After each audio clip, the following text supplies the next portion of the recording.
teman-teman, perkenalkan nama saya Gracia Senipar dengan NIM D12020075 dari kelas C Agroekoteknologi.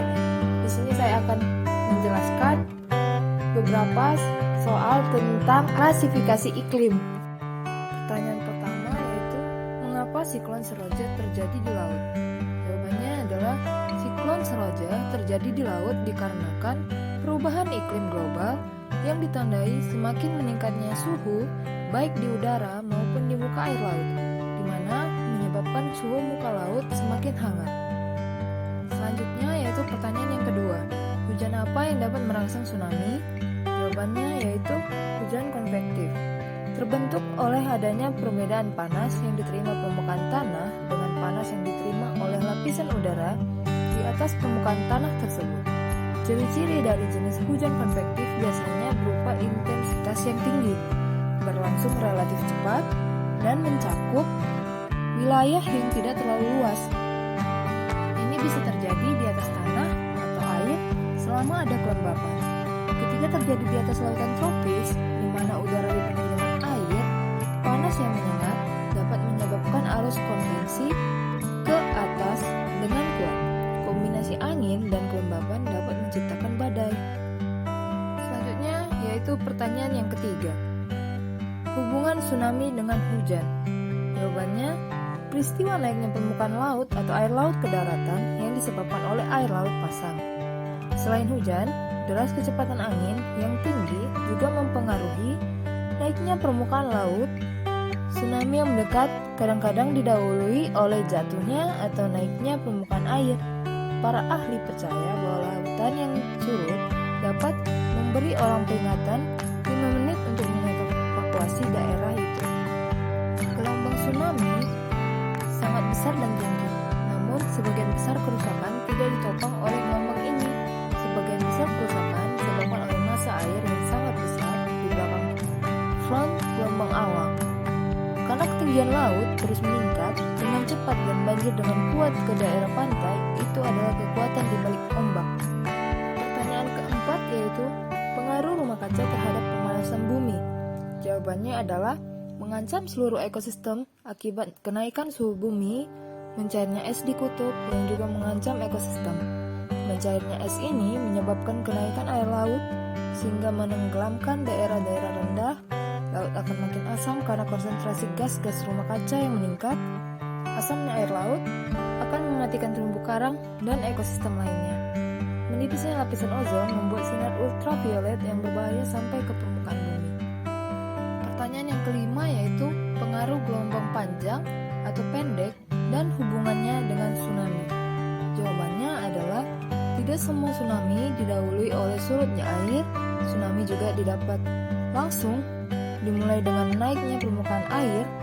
Hal ini karena tsunami berbentuk gelombang dengan puncak dan lembah. Jika lembah gelombang yang sampai lebih dahulu, permukaan air laut akan turun. Sebaliknya, puncak gelombang menghasilkan naiknya air laut. Kedua hal ini dapat terjadi dengan peluang yang sama. Selanjutnya pertanyaan yang keenam. Proses perubahan siklon ke daratan. Jawabannya seperti namanya. Siklon tropis tumbuh di perairan sekitar wilayah tropis yang memiliki suhu permukaan laut hangat. Pada awal tahap pembentukannya, suhu permukaan laut yang hangat akan menyebabkan sistem tekanan rendah di wilayah tersebut. Akibatnya, terbentuklah kumpulan awan-awan konvektif atau awan cumulonimbus. Awan-awan tersebut kemudian membentuk sabuk melingkar. Tekanan udara permukaan akan menurun mencapai kurang dari 1000 mb. Sementara itu, kecepatan angin maksimum akan meningkat hingga mencapai lebih dari 60 km per jam. Pada tahap selanjutnya, bentuk siklon tropis cenderung lebih stabil. Di pusat siklon, terbentuk suatu wilayah dengan kecepatan angin yang relatif rendah dan tanpa awan. Wilayah ini disebut mata siklon. Mata siklon dikelilingi dengan dinding berbentuk cincin yang dapat mencapai ketebalan hingga 16 km. Di wilayah ini juga terdapat kecepatan angin tertinggi dan curah hujan terbesar. Pertanyaan ketujuh, perbedaan laut dan lautan samudra. Jawabannya yaitu lautan adalah kumpulan air asin yang luas dan berhubungan dengan samudra. Samudra adalah laut yang luas dan merupakan massa air angin yang sambung menyambung meliputi permukaan bumi yang dibatasi oleh benua ataupun kepulauan yang besar. Selanjutnya yaitu pertanyaan yang ke-8, yaitu jenis-jenis angin siklon. Jawabannya yaitu yang pertama ada angin siklon tropik. Angin siklon tropik merupakan angin siklon yang terjadi di daerah yang memiliki iklim tropis, yakni antara 10 hingga 20 derajat lintang utara dan 10 hingga 20 derajat lintang selatan. Angin siklon tropik ini sering terjadi di wilayah lautan daripada di daratan. Di Indonesia misalnya, angin ini pernah terjadi di sekitar Pulau Timur. Angin siklon ini mempunyai diameter sekitar 100 hingga 500 km. Angin siklon juga mempunyai kecepatan yang super cepat, yakni antara 100 hingga 500 km per jam. Gradien barometer angin siklon tropik antara 50 hingga 100 mb. Yang kedua yaitu ada angin siklon ekstratropik. Angin ini terjadi di daerah yang memiliki iklim sedang, yakni daerah yang mempunyai lokasi astronomis pada lintang 35 hingga 65 derajat lintang utara dan 35 hingga 65 derajat lintang selatan. Wilayah tersebut berada di sekitar wilayah front. Wilayah front sendiri merupakan wilayah bertemunya masa angin barat yang bersifat panas dan angin timur yang sifatnya dingin. Contoh wilayah front ini adalah Amerika Serikat dan Eropa. Angin siklon dibedakan sebagai berikut.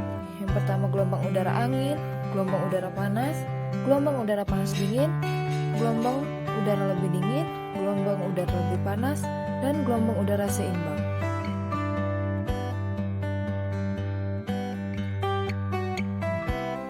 Yang ketiga yaitu angin siklon tornado. Jenis angin yang memiliki kecepatan super, paling cepat, dan paling merusak.